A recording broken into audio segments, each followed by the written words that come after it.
Well, hello, and welcome to another episode of More Perfect Marketing. So today we're going to be talking about something that I know absolutely nothing about. It involves wellness and being physically fit and like going to a gym and working out and, getting your, I don't know what the stuff is called, like cardio. I think that's a word that they use in that world. I'm like a food and wine guy. I do the intake, but I don't do the, shedding the pounds or building the muscle stuff. So we're going to talk to somebody who actually knows that stuff. And more importantly, given the context of this conversation, knows how to market in this arena. So welcome, Andrew Wallis. David, thanks for having me. It's a wonder and a pleasure to be on the show today. So I want to, before we talk about what you're currently doing, when you introduced yourself to me initially, you shared a little bit about your background. You said that you ditched your comfy C-suite job, you popped your laptop into your backpack, and you've basically been traveling the world and operating on the road. Can you sort of flesh that out a little bit for me? Absolutely, happy to. I'm on the Isle of Man. I'm back home. I still call it home, even though we've traveled extensively over the last few years. But home is where the heart is, I guess. Or as we say now, home is where we lay our hat these days, or where I lay my backpack. But I'm Manx, M-A-N-X, that's my nationality. We're part of the UK, but yeah, I left school at 17, went straight into finance. I was an office junior back then. And then over 20 years, built up my experience, climbed the corporate ladder, looking after the portfolios of the rich and famous, and enjoyed that. But then there was always that I wanted to scratch that entrepreneurial itch, and I knew that there was something more in life, and I've always loved to travel, and living on an island that's 30 miles long and 15 miles wide, the world's a big place. So we wanted to go off and explore, and that's what we chose to do. So the office, I had my own office at the time, but now my office is wherever I place my laptop. And, we've been lucky, well, pre-COVID, of course, being able to travel. Well, we've been around the world 3 times in the last 4 or 5 years. So it's an incredible life. And I'm grateful for the opportunity to be able to do that. It's a dream that a lot of people have, and congratulations on being able to realize it. So your particular mechanism for allowing you to do this is related to the fitness industry, although it's a little bit broader than that, as you explained to me a moment ago. Yeah, it's as everybody has done it, I've pivoted slightly, and of course the knowledge that we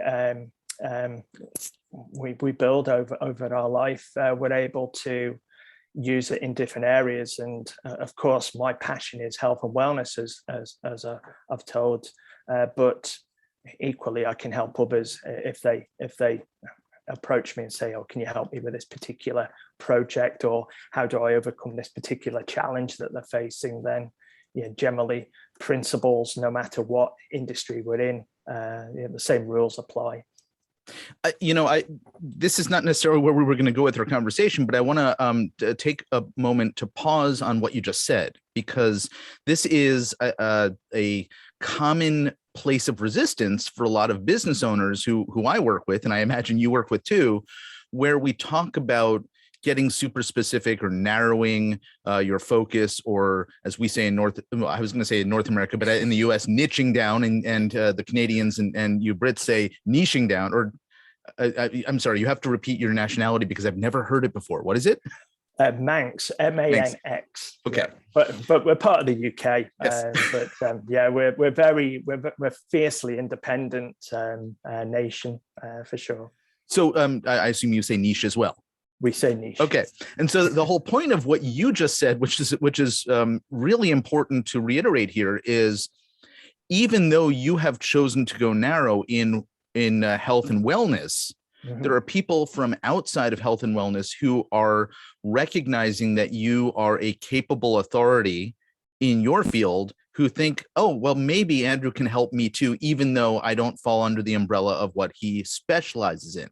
Absolutely. Now, I have the same experience in my business, and it's one of the things that it's counterintuitive, that when you get narrow, you actually attract more people, even people outside of the people you're focusing on marketing to.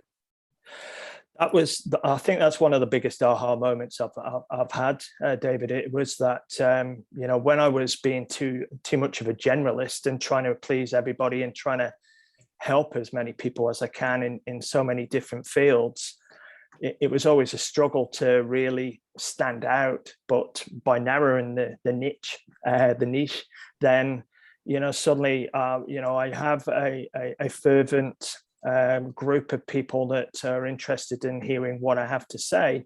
But then outside of that, there's I guess, another audience that say, hey, that rings true. I'm not in that field, but am I right in thinking you said this? And it was, and they go, oh, actually, yes, I can see how I can apply that to my field. So they're able to take that, as you say, which is fantastic.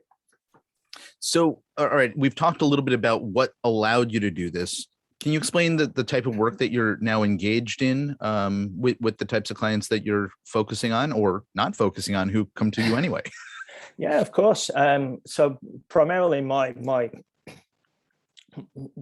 the audience I love working with is in the health and wellness field, and that comes about in 2004. I qualified as a PT, personal trainer, and built up my own client base, and that enabled me then to have the opportunity to move abroad to Australia to manage a women's boot camp in Western Australia for 3 years, and from there. The company I worked for, they were also a fitness education company, and they were growing at pace and needed to more people, to more coaches to work with their client base. So I was initially it was push. You know what you're talking about. You've got a background in finance, a background in the corporate world, and also qualified coach, a personal trainer, so sink or swim. Thankfully, I was able to tread water for a bit, learn my craft, and grow as a coach, primarily in the health and wellness field. So for the past 10 years now, I've been working with, 10 years, time flies, working with CrossFit box owners, independent gym owners, yoga, Pilates, PT studios, helping them with everything from finding the right location, again pre-COVID, to helping them develop their marketing strategies, putting together content, and so on and so forth. And I'm sure it's the same with you, David. When you're working with clients, they're masters of their craft and they have a passion for what they do, but they jump into this with a lack of understanding or lack of knowledge or support on how it is to run a business. So, luckily with my background, I've been able to dot the I's and cross the T's for them, and give them the assistance where necessary to help them build a foundation, a strong foundation on which they can then look to grow and scale their business to the level that they want to grow. So, as you talked about this, immediately what jumped into my mind was one of our partners that we work with is eMyth, Michael Gerber's company. One of the best book that was a game changer for me. That book for sure. And for people who don't know it, you probably know it by the phrase, work on your business, not in your business, or some variation of that theme. And the idea being that we're all very good at, hopefully, at the technical aspect of the business, but we don't, in fact, as entrepreneurs or business owners, know how to manage or grow the business. Mm-hmm. And so finding a way to create systems around it so that you can actually extract yourself from the business and let it run on its own is really the ideal situation for a business owner, because it allows you to then do whatever the next step is, fulfill the reason that you got into business in the first place, as opposed to buying yourself a job or creating a job for yourself. Absolutely. And if anybody listening to this hasn't read that book, please, I wholeheartedly recommend it. It's had a lasting impression, and I wouldn't be doing what I did if that's one of the books that's enabled me to have those aha moments and be able to implement, the sage advice that's given there to be able to do what I do today. So I'm curious, because you talked about working with your clients at various stages of their business, whether it's just getting started building a brand new business, or tweaking what's already existing. What are the common situations that a business owner, and to be clear, we've already identified the fact that you can work with a wider range of business owners than just health and wellness. So this will apply to everybody, even though we're going to be talking about, as I think you say on your website, profitable fitness brands is what you're helping create, right? Irresistible and profitable fitness brands. I like that even more. But what situations do businesses that you work with often find themselves in that having you come in to help make sense? That's a great question, David. And I think back to the clients where, I've really enjoyed going into, if they've already got a location, I've gone in, visited them in person, and got a feel for what they've got and what they're doing and where they may or may not be going wrong. On the switch side, those that are starting out, it's like that itch. They're that keen to get going. They've seen successful brands appear maybe down the road from them, and if they've been lucky enough to get finance, then they've got all this money, they want to spend it, and they try and build this amazing business right out the gate. And it's the biggest challenge in that aspect is holding them back. Whoa, let's not spend all of that at the moment. Let's start, find your way, find your direction, find the types of clients you really enjoy working with, and keep back some of that money so that we can invest that on the business so that you can look to grow from there. So that's what I find the challenge is, particularly with those startups where they're keen to get going and they want to rule the world, almost immediately, when that's a challenge. You're describing this situation, and I'm envisioning, a pristine studio that somebody's built. They've invested in all this equipment, and there's nobody there. It's almost the Kevin Costner feel that build it and they will come. And unfortunately, in my experience, that doesn't happen. You have to get all your ducks in a row and have a good, as the Irish would say, rub of the green. And you're very fortunate if you're able to hit that home run straight out the gate. So, what are some of those ducks that need to be put in that row when it comes to let's use the situation of that sort of new business that's starting, and how do they figure out how to find their way? What are the steps you would recommend they go through? If they've worked in the gym environment to begin with, they'll be able to, particularly with the studio owners, they will understand the frustrations that typical gym owners might have, that they feel that they're unheard, they're unseen, they're just a number. And it's widely known within the fitness industry that gyms, if all of their members actually attended the gym, as opposed to just being a member and thinking, hey, I'm a gym owner, I'm already feeling more healthy. If they actually attended the gym, there would not be the capacity for the gyms around the world to be able to service their client base. They have thousands on their list, but they only have space in their facility for maybe 100 at a time. Some of the bigger gyms would be able to take on more.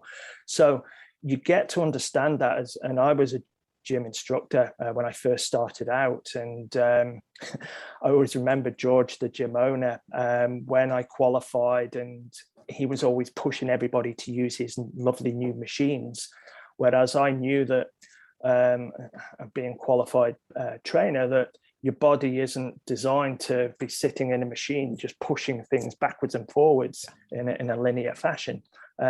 So I started, I was one of the first trainers, certainly over here, to do body weight and be basing my programs around human movement. So much so that they called me the circus act, because I'd have the equipment I used back then is predominant in gyms now. There'd be suspension trainers like TRX, there'd be kettlebells, resistance bands, fit balls and the likes. But back when I started, it actually did me a favor, because people would see me doing something completely different, and people were asking me, I was saying, I want to be part of that. So when I'm helping people get started, it's like, well, tell me about your background. Tell me what experience you've already got. What have you seen within the industry, and what type of clients do you like working with? You know, if you look at your client list, which are the clients that bring a smile to your face?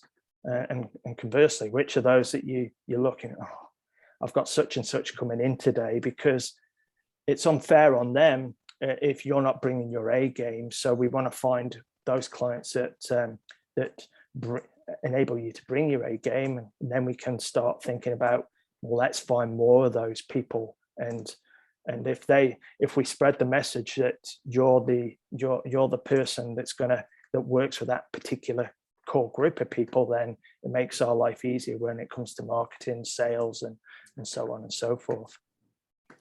So I have one client who works in a tangential space to what you're describing. They work in improving bone strength, and they have a facility that focuses solely on that.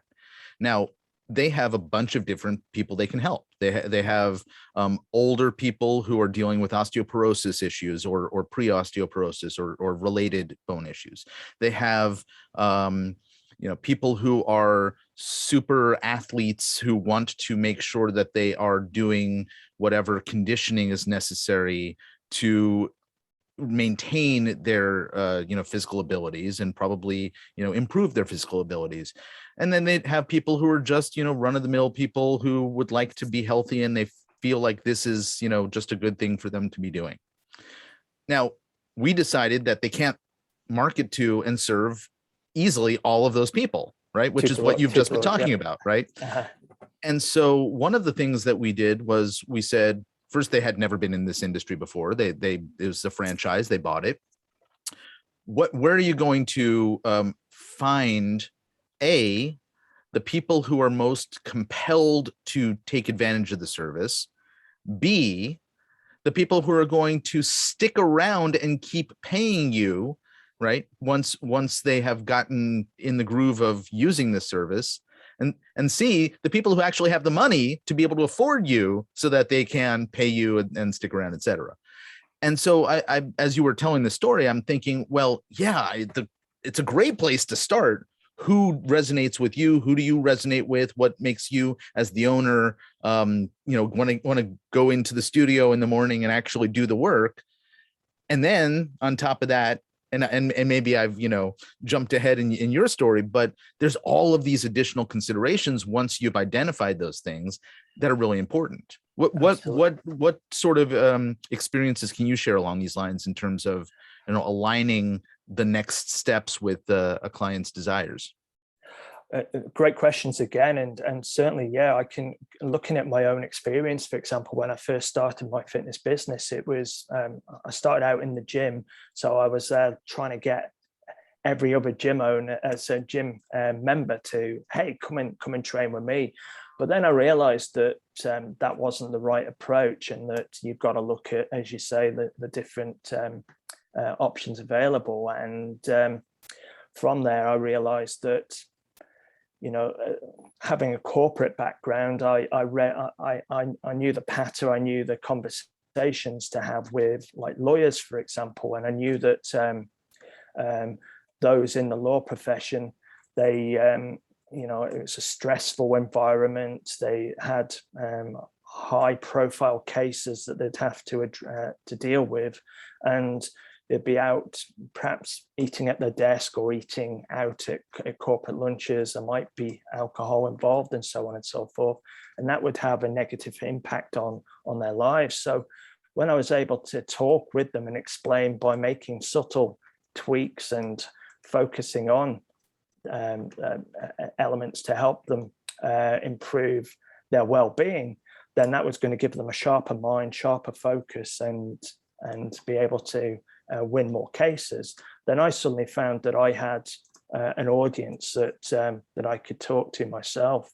And similarly, when I had my fitness boot camps for women, there was a whole range of different age brackets that I was dealing with. It'd be the mid-20s up to those in their late 50s. But I found that, again, as you say,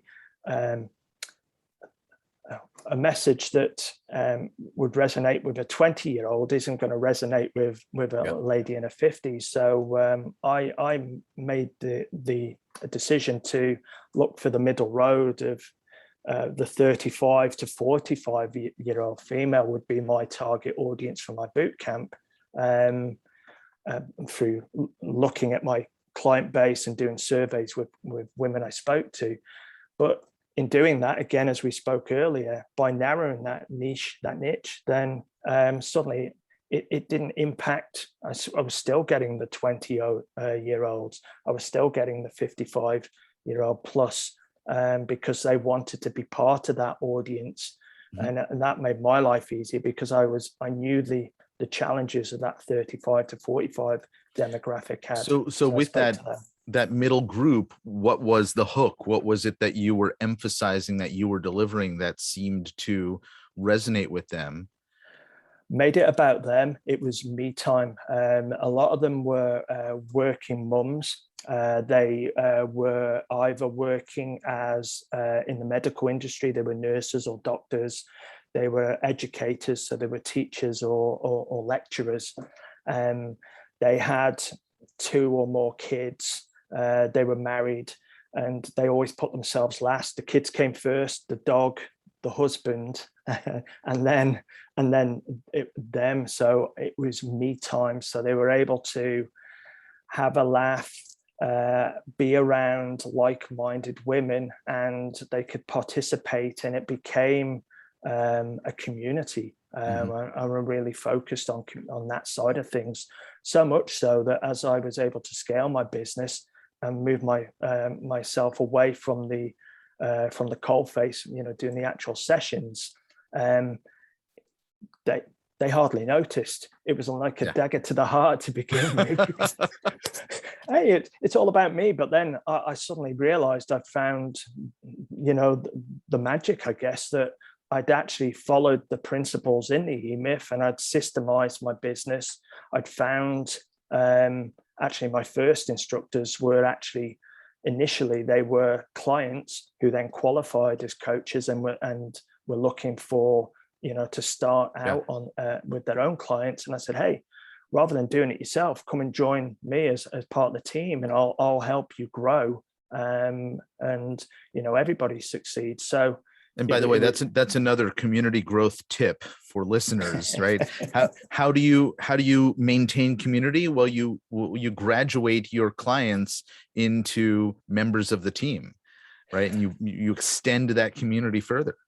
It was fantastic, and I wish I said that the idea came to me, but it I suppose it did to a degree. But I got wind of that they were looking to go into the industry, and so we had the conversation, and it was brilliant because, as you say, David, the girls were happy because they saw one of their own, growing, and it was a seamless transition.